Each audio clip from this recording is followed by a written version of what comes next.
madaxweynaha dowladda Soomaaliya Xasan Sheekh oo muddooyinkii u dambeeyay ku joogay booqasho waddanka Eritrea taasoo gundhigiisa iyo socdaalkiisa uga gun lahaa inuu soo booqdo ciidamada dhawaan tababarku uga socday waddanka Eritrea taasoo dowladdiisa ka horeysay uu hogaaminayay madaxweyne Maxamed Cabdullaahi Farmaajo oo u diray dalka Eritrea sida ay tababar ugu soo qaataan. haddaba ciidankan muddooyinka ay maqnaayeen ayaa bulshada Soomaaliyeed siyaabo kala duwan uga hadashay isagoo qudhiisu madaxweynaha dalka Soomaaliya Xasan Sheekh uu ciidanka ku tilmaamay inay yihiin kuwa la iibsaday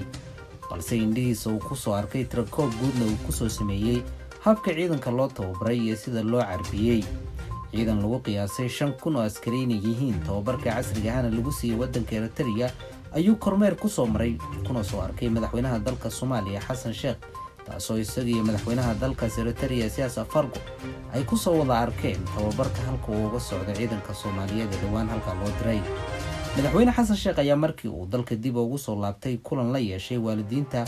ciidamadaasi halka ku tababaranaya ay dhaleen.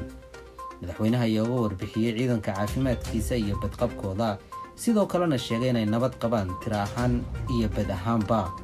madaxweynaha ayaa sheegay ciidanka inuu uga soo tagay dhaqaalo lacageed iyo sidoo kale kaarar ay kula soo xiriiraan waalidiintooda ay muddo kala maqnaayeen. madaxweynaha ayaa sheegay ciidanka inay yihiin kuwo u carbisan inay ka hortagaan dhammaan argagixisada ka jirta dalka Soomaaliya ayna soo ciribtiri doonaan. sidoo kale madaxweynaha ayaa sheegay inay yihiin ciidamo dhiiran kuwaas oo tababar ka sarreeya wata ciidamadii Soomaaliya dalka dibadiisa inta farabadan lagu soo tababari jiray. madaxweynaha Soomaaliya Xasan Sheekh ayaa hadda ku dhiiran inuu quwad militari oo ciidan u tababaro isagoo isku dayay muddooyinkii u dambeeyay inuu booqasho ku tago halka ay ciidamadu ku xareysan yihiin taasoo uu ka bilaabay dalka Turkiga oo uu ku soo arkay ciidamo Soomaaliyeed oo tababaro casri ah ku qaadanaya sidoo kale tan uu ku arkay waddanka Eritrea kuwii sida loo carbiyay ka sii daran. haddaba maxay kula tahay xaaladda dalka Soomaaliya oo muddooyinkii u dambeeyay ay xareeyeen colaadaha iyo sidoo kale argagixisooyinka kala duwan ee dalkaasi ka jira inay ciidamadan tababarka u dhammaanayo ay wax ka bedeli doonaan Soomaaliya.